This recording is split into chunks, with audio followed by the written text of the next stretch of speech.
Hello, Natalie. Welcome back to the show. Great to see you again. Hello, Jens. It's very good to be here. Thank you. Today we talk about the corporate part of innovation. I'm really excited about it. So, we're not going too much into your background, but for those who are interested, if you can just give a very, very quick summary of who you are, just to get the ones who are new to this episode into the picture. Sure. Thank you. Yeah, thanks, Jens. Well, I have a background in corporate innovation, so that is always an interesting start. And I left the corporate world and set up my own innovation agency back in 2006 in London. Then I took it to Asia in Singapore, and the business is still operating out of Singapore, but I actually now live in Lisbon in Portugal, but it's operating all over the world through a network of practitioners. But yeah, so I had a background in corporate, became an entrepreneur. I've worked in startups, I've worked in capital raising, I've worked in all the different types of areas of innovation, both in teaching it, helping people to do it, and doing it myself. So yeah, very, very steeped into this area. Yeah, and I can tell you, or everyone who is listening to this, that's the best condition to help other and help corporates to innovate as well. If you have done it yourself, if you've seen a lot of organizations doing it, rightly or wrongly, there's always challenges in all organizations. So good start and good background for people to cooperate and innovate. So let's talk about corporate innovation. You have a methodology that's called the 6 I's. If we just run through this methodology and look how this will benefit corporate innovators and as well corporates in general. So more large organizations that are interested in innovating and as well teams inside of larger organizations. So let's start with the perspective, how do you start working with organization when it comes to the 6 I's? It's certainly a journey, and I call the 6 I's a bit of a journey map. I think when we're thinking strategically of working with an organization, depending on what level you're coming in, I always start with the center of the model, which is around purpose. What is our purpose? What's the organizational purpose? What's it trying to achieve strategically? What's its whole drive, its whole direction? And that can be at a number of levels, right from the sort of big purpose down to project purpose or team purposes. And actually, to have that discussion alone is a great place to start, because that just gets everybody talking about, well, why? Why are we doing what we're doing? What is it we're trying to achieve? So that normally is the starting point. Now, with regards to the model, obviously there's different ways in. Sometimes an organization might be saying, right, we need to train people on how to be innovative. It's all well and good to say, go and be innovative to your staff, your employees, but how? And a lot of them will often question, well, how do I do that? And what does it really mean to me? So having that conversation about what is innovation and what is innovation to me in my job, regardless of where I might be in the organization, is another really important area.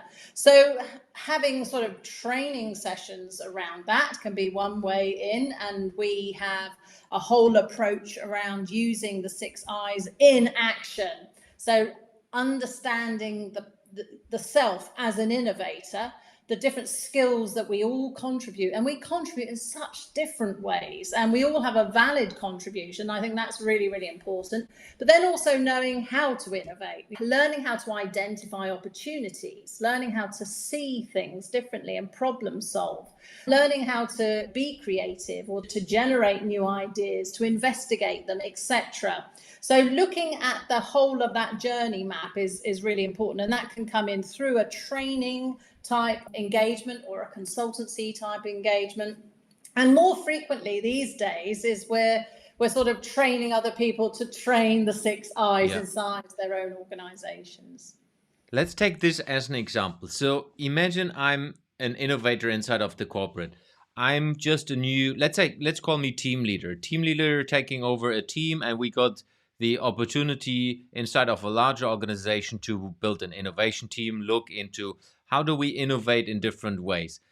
The team has no real innovation background. They have done a couple of tests. They have heard about design thinking. They kind of browsed what's going on in the market. They looked a little bit and read books, but they haven't had like a formal education or anything that helps them to do anything inside of the corporate.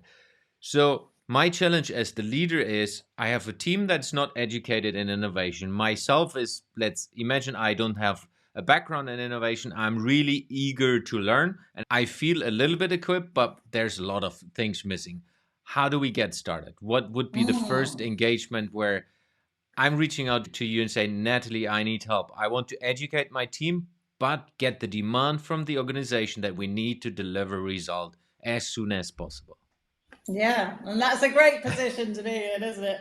Well, first of all, I would say to you, well, what is it you want your team to achieve, to innovate around? I think it's an interesting combination when we're looking at training, because in my experience, just training people how to do things, I mean, of course, there's value in that. But if you train people on something that's live to them, a real business challenge, a real commercial issue, something that they're trying to tackle as a team, then it gets very, very powerful and very useful, because not only do you learn skills or you learn tools or you learn new ways of thinking, you take something out. So that would be my first question to you. You know, I'd be saying, okay, well, what is it that we're bringing the team together to do to try to achieve? What is the result we want to get from this engagement?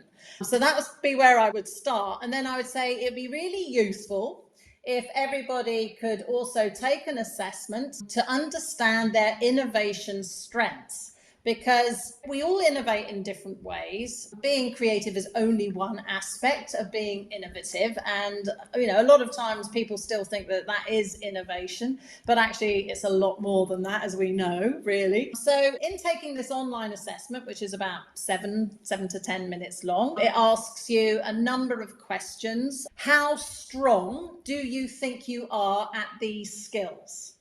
And then how important are these skills to you in your job right now? So you get a sort of a differential, what you consider your strengths to be, around 36 different discrete skills required to innovate across the whole of the cycle of innovation, and also how important they are. So that gives a good starting point, both for you as a team leader, for me, or for one of our other practitioners, to sort of say, okay, so yeah, your team, Jens, is, you know, you're full of igniters. Yeah, you've just got everybody there is just full of ideas, but you don't have many implementers there. You know, you haven't got many people that are actually going to take those ideas and drive them forward, for example. And that helps to give some real strong data to have a great discussion of self-awareness and other awareness and team dynamics around how you're working. So that would be a couple of the things just to start the whole discussion. Yeah. So I, as the leader, would go back and look into, okay, what is the real challenge we are facing? Most probably, I will discuss this with my manager who got me into this team, leading this team. Would say, okay, what figure out it can be? Okay, we need to create additional income streams. We need to innovate in the core. We need to develop new products, new services, whatever that will be. And then on top of that, I will get my team doing the assessment so that we understand how are we set up as a team. Do we have the right strengths? Do we have all competencies from a strengths perspective that we need to be a holistic team? And maybe we need to hire new people with different capabilities, bringing other people with different strengths in from the organization. So we have an understanding of what's the challenge, and we see the team as a whole to say, okay, we are having this strength, we understand where we are. How do we take the next step? So once we have that, and I would say, you know, we'd spend a bit of time on that, getting people to sort of unpack their own strengths and reflect on it and understand, well, what does that mean to me and what does it mean to us as a collective? The next sort of area would be really, you know, well, I would say actually as part of that too is just for the team to have the discussion, what does it mean to be innovative in the team?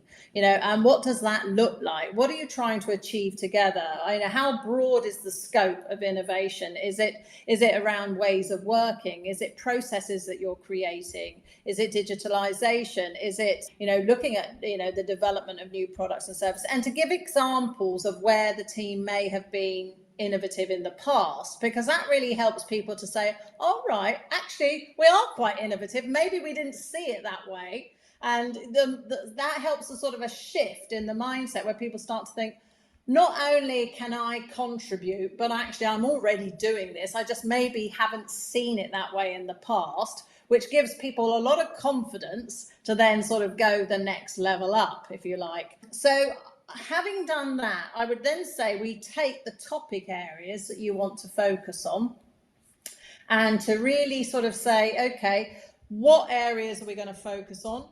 And we run it through the 6 I's. So we start with purpose. What is the purpose you're trying to achieve with this particular new thing that you're trying to do? And that can be at different types of levels as well. Then we look at, well, who's the customer? You know, who are we trying to innovate for? Where is the opportunity? What is the problem we're trying to solve? Whether it's opportunity or problem.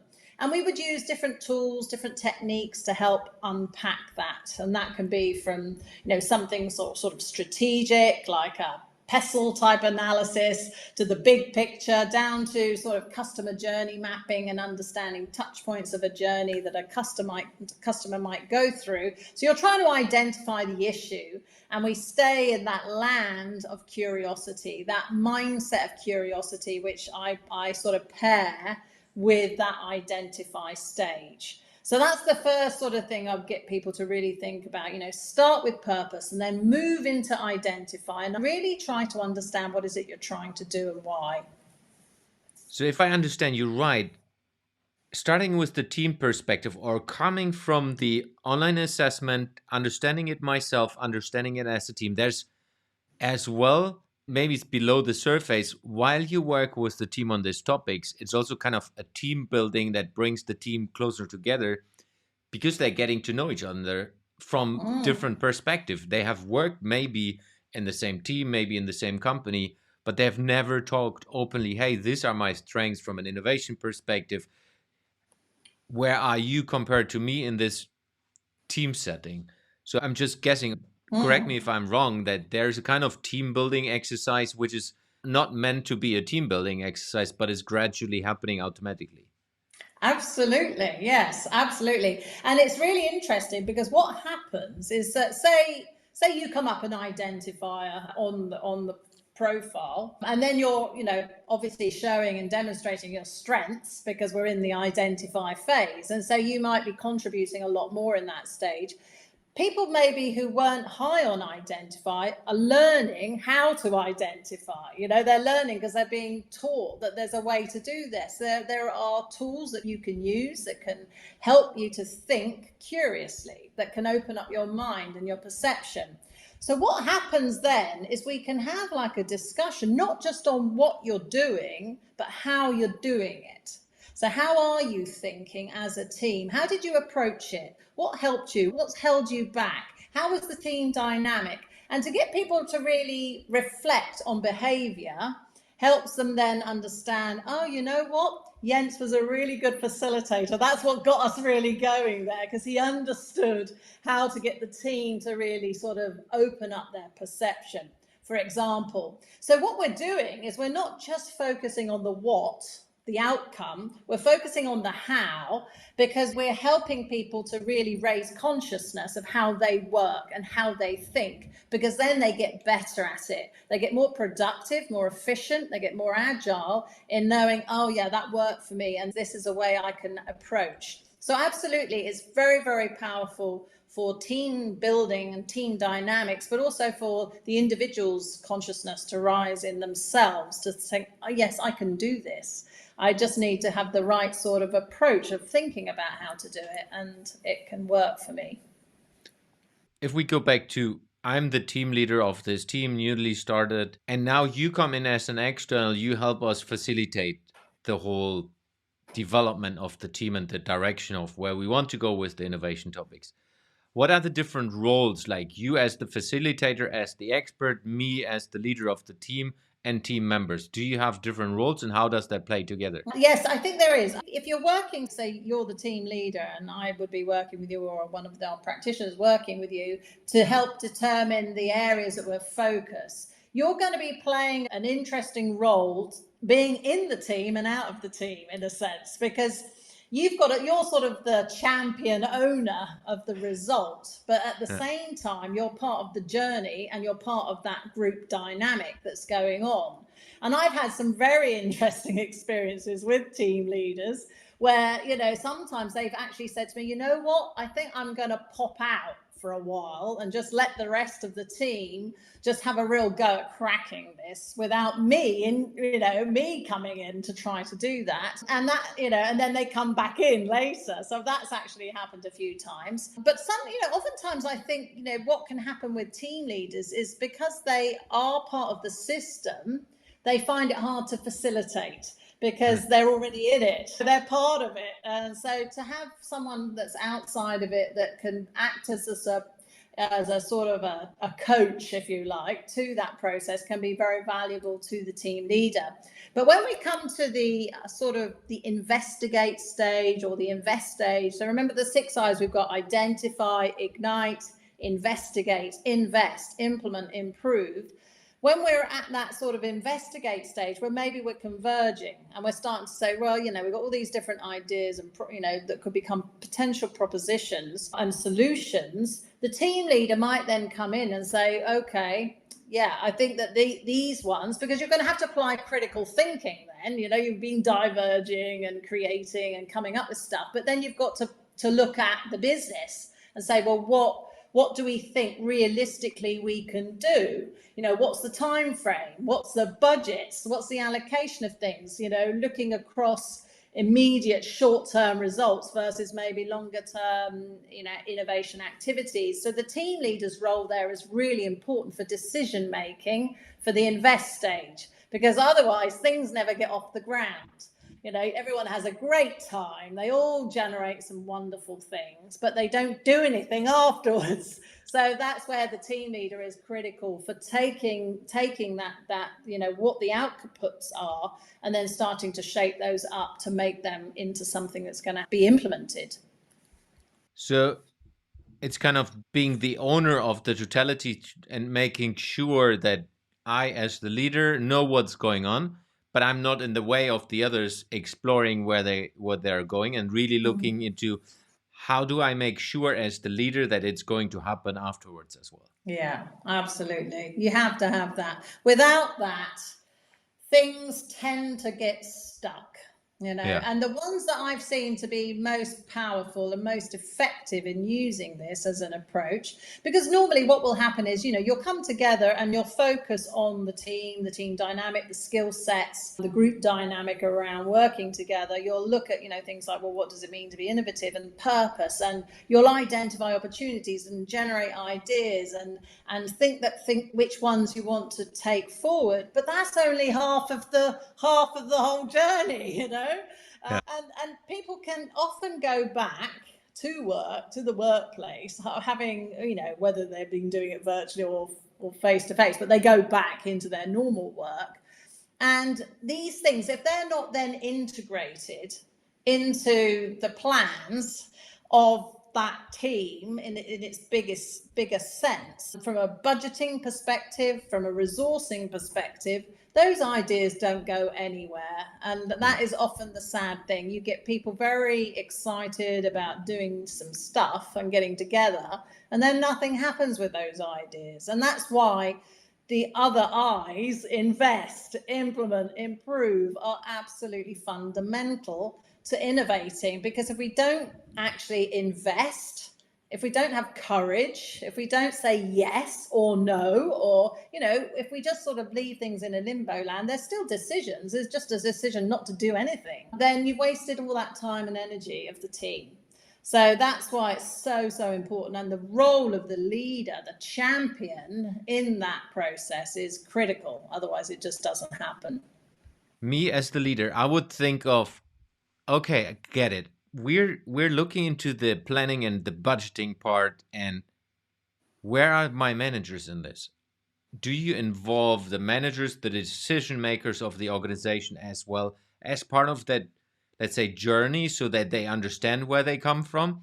Because in this hypothetical example, let's say the team is unexperienced, I'm as the leader not really set in the organization, so I can inspire the CEO to take decisions or executive management team members. How do you play this balls to one part is help the team understand how to do that, but as well help the organization to do it?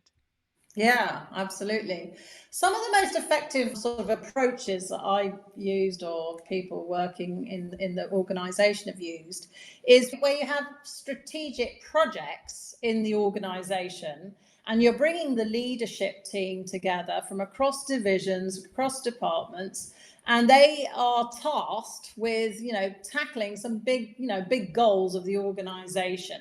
And so obviously they have their teams below them, they have their managers below them, but they work initially as a group to really affect the whole of the direction of the organization. And so it can be very powerful to have it as a sort of a form of a strategic project, but with an innovation angle. It's not just trying to do the day-to-day necessarily, but really thinking, how are we going to grow, or how are we going to tackle this problem or that problem or this challenge, etc.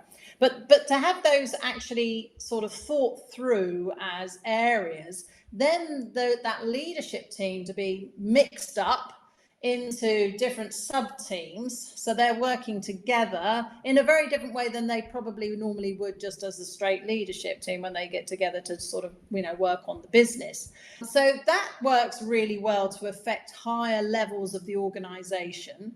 Obviously, you can also go in at sort of departmental levels or divisional levels or team levels, and you're just working on those particular challenges that those teams are having. It may not be affecting other areas of the business necessarily, but a lot of the times it will do. And actually, one of the things we always do as part of the journey on the implement side, because obviously people can't implement in an engagement, they're going to implement afterwards. But to get people really thinking, who are the key stakeholders? Who are the people you need to influence internally or externally to get this off the ground? Because if you don't understand, how you're going to get buy-in, how you're going to work the politics of the organization, it doesn't matter how good your idea is, it won't actually go anywhere. So, because you've got to be very good at relationship building, at influencing, you've got to be good at being able to navigate.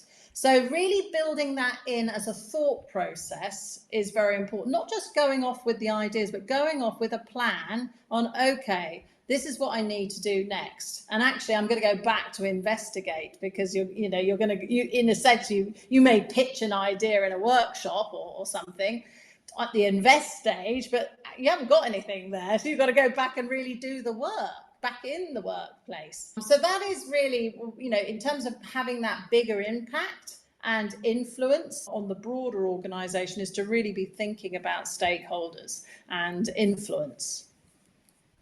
Speaking about influence, how do you think about the communication angle? That's one part of, let's say, transparency. The other part is metrics and measurements. Yeah, it's interesting. In my book, Yes, You Can Innovate, I have a little bit on each chapter. How do you communicate more effectively with the different skill set types, if you like, and what the do's and the don'ts? Because I think, let's take investigators, people who are really good at research, at validating, at taking things apart, tend to have quite a critical mindset. You're going to communicate with those types of people quite differently to, say, the igniters, who are like, popping ideas like 100 a minute, and just think that everybody's like them, we can just, just do this and do this. So I think that really understanding that we get the best out of other people by understanding where they're coming from, not just necessarily who we are and what our natural style of communication might be, when it comes to working on new things, is really, really important. So that's sort of one sort of angle to look at with regards to to communication. And so, in the second area, what was the second piece, Jens? The measurement. Yes, well, absolutely. So really thinking through at each stage of the eyes, what is it that we're measuring? How are we going to know that is it going to be that we're going to be, looking at top line growth? Is it something we want to get a certain amount of new services to market, for example, or products? Is it efficiency gains or productivity gains? Are we taking out waste out of systems? So to actually get people to think about how do you know this could be successful? What is it that's going to really be a good measurement for you? And to get the teams really thinking about that is very, very powerful. And that can be at different types of stages of the journey, as well as the output of whatever you take away with you. Also things like engagement of people. A lot of companies, corporates in particular, measure those types of things. So having some questions in surveys, for example, to say, I understand, how I contribute. I'm clear on how I can contribute. My innovation skills in my day-to-day work on a scale of 1 to 10. How clear are you? Is it going up? So you can have sort of different ways of measuring depending on what it is, whether it's the way of working or the outcome, or the actual the physical thing or the tangible thing that you're trying to create. Yeah. Let's play a little bit further. So we're now a team, we're innovating. We go through all the different steps. We understand better and better and better how to do this.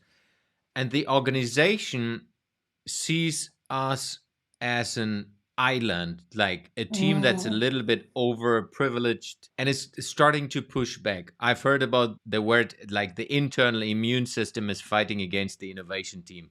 How do you work with that? Either that it's not happening or that they can work with that. Yeah, and I've been in teams in corporates that have been like that. So yeah, you often, and it's interesting when you're in the innovation team, how you can often be that island, and there can be a lot of resentment between that team and the rest of the organization.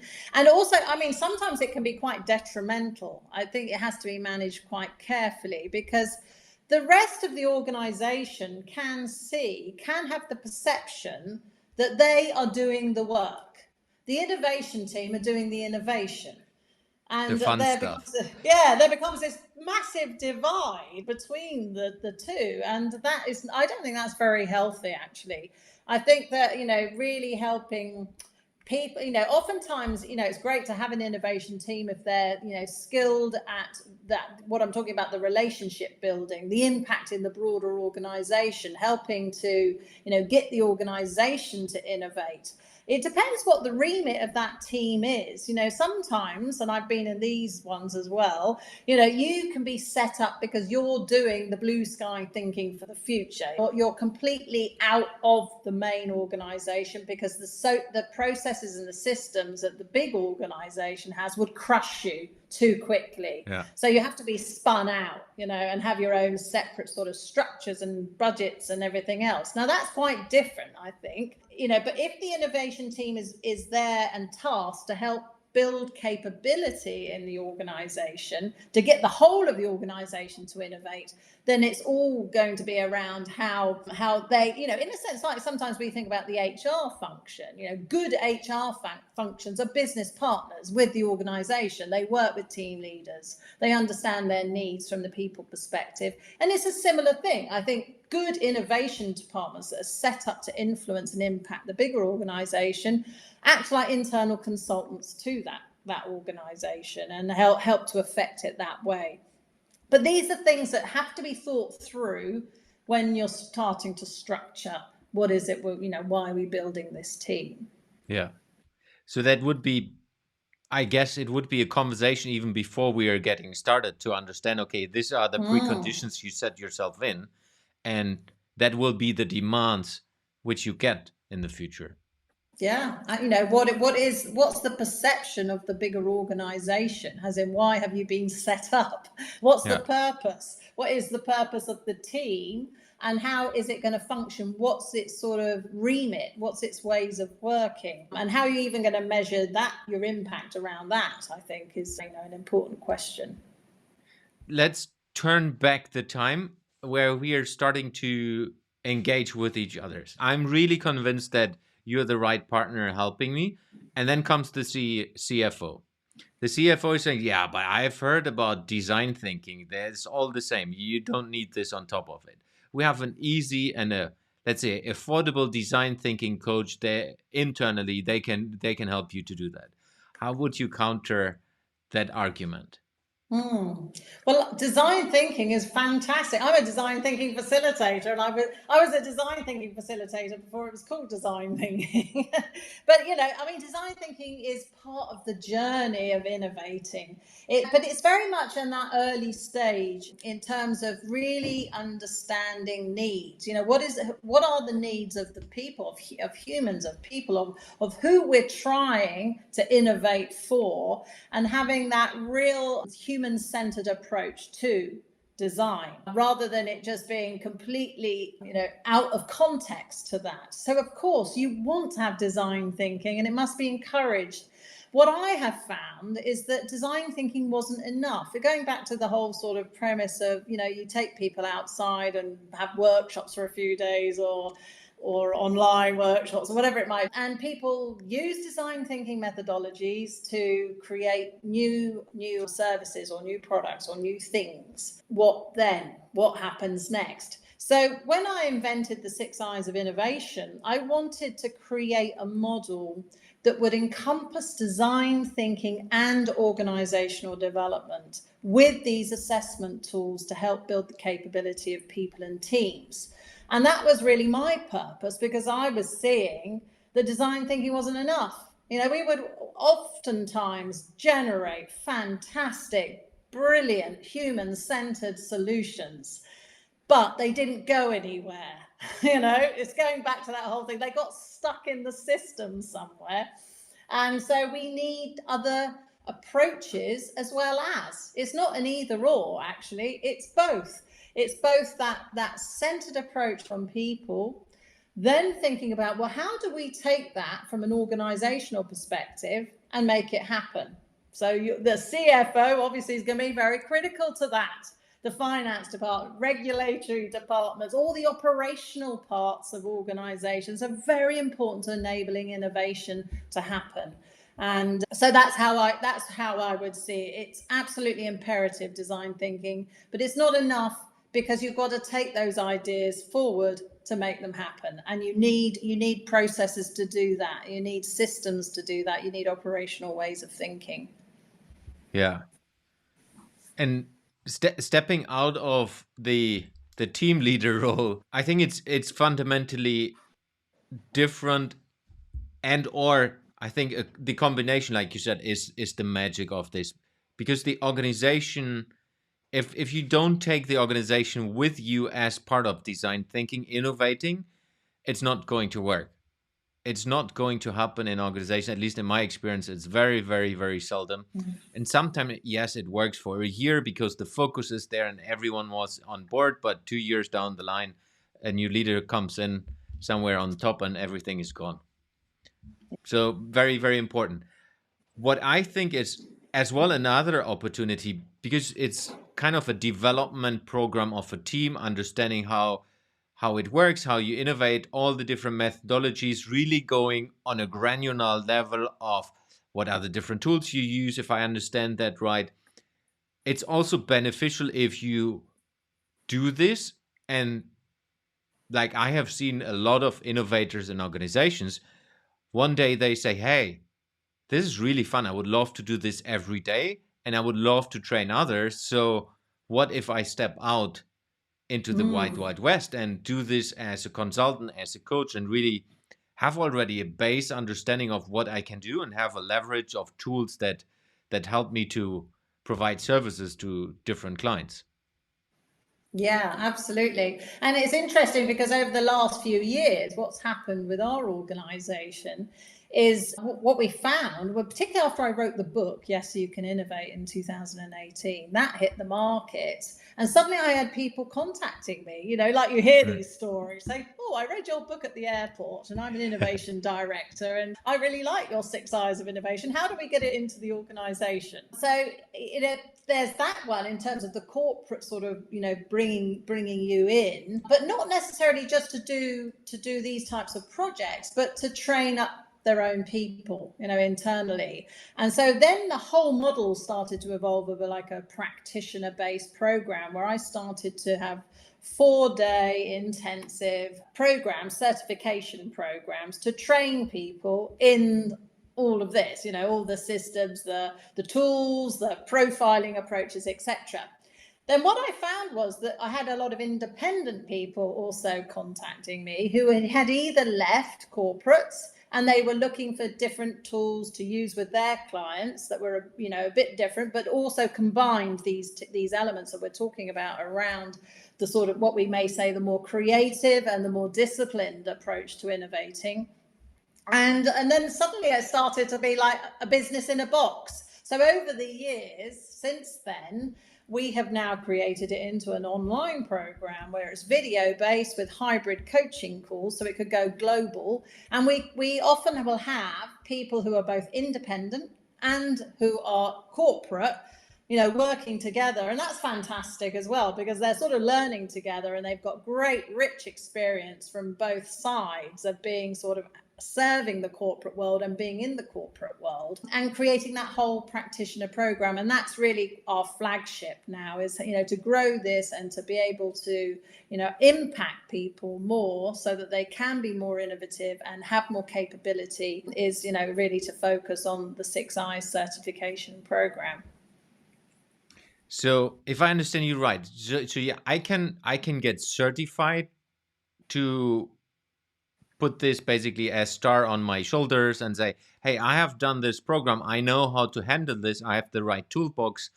And through this certification, I have a certain quality level you can expect from me because it's a proven methodology. And it's not just, I've invented this myself like 10 minutes ago and now I'm going into a workshop. Yeah, so, absolutely. Yeah. How do I get certified? So, well, you can contact me or go on our site, 6-i-innovation.com. And there's a whole page there on the website, and that explains everything. It's basically, I run it over a number of weeks. So every other week we have a live coaching call. So you watch videos and everything, and then we have a live coaching call as a group. And then you do some sort of buddy work with somebody else in the group. And then at the end, I have 2 levels, level 1 and level 2. So level 1 focuses on the individual as an innovator and helping to understand, all the different skill sets, mindsets and ways of working around that. And level 2 is on teams. So level 1 we do first, and then there is an assessment at the end of the program where each person has to record the coaching and explaining somebody else's profile. And then I will then, mark that and assess it to make sure that everybody, they're understanding and explaining it properly. And then the same with the team. So they have videos, we have live calls, and then we have their buddy work, and then they do a team assessment. They don't have to video the team, but they do have to write a report on it, and then they have to do a case study. So it's quite meaty, and I've built it that way because I think people do need to go through the rigor, really, of understanding how to use something so that they can, use it well and represent it well in the world. So that's how it happens. So how long does it take from I'm signing up to I'm now certified and I can run with it? So the level 1 is 8 weeks, and then we have a break, and then we do level 2. So it takes a number of weeks to do it. But from the end of level 1, people can start to use level 1, start to practice level 1 in their own organizations. Yeah. So that's how we do it now, rather than having these sort of intense 4-day programs in just 2 parts of the world. Yeah. Makes sense, because way more organizations are now used to online as well, and a lot of people are even not back to the office yet. So. Yeah, and it's nice. A hybrid approach I'm finding really is quite dynamic, because people can watch the videos in their own time, and then they can re-watch them if they need to, and then having that sort of live time for sort of really going deeper into the material, answering questions, and having more experimentation around using things and cases is quite powerful. Yeah, super. I'm really intrigued to have a look at it again as well myself. And of course, I will put everything into the show notes, so there are a ton of resources on your website, so everything will be available for everyone listening or watching this. Did we forget anything, Natalie? Well, I think the other great thing that I'm finding is happening in my own innovation journey around this is that building a great community of people. We're people, we like, working with people. People who are in this space enjoy working with people. And what I have found is building a global practitioner community is so rich because people have got such rich, diverse experience, different industries, different backgrounds, different geographies and cultures and everything else, to come together as a community to support each other, to work together on different projects. It's absolutely fantastic. And I must say that for me, that's been an added benefit of creating this, is to see that impact roll out around the world. And anybody who is interested, please do contact me, because I'd love you to be part of this community. Yeah, I agree. Community is one of the most important things when it comes to business, but as well to enabling people to generate impact in this world, because we think alike and we do things in the same way and we learn from each other. Yes, absolutely. Super. Natalie, thank you very much for being again on the show. I'm pretty sure we have a third version coming in the future as well. Yeah, it's always lovely to speak to you. Thank you very much.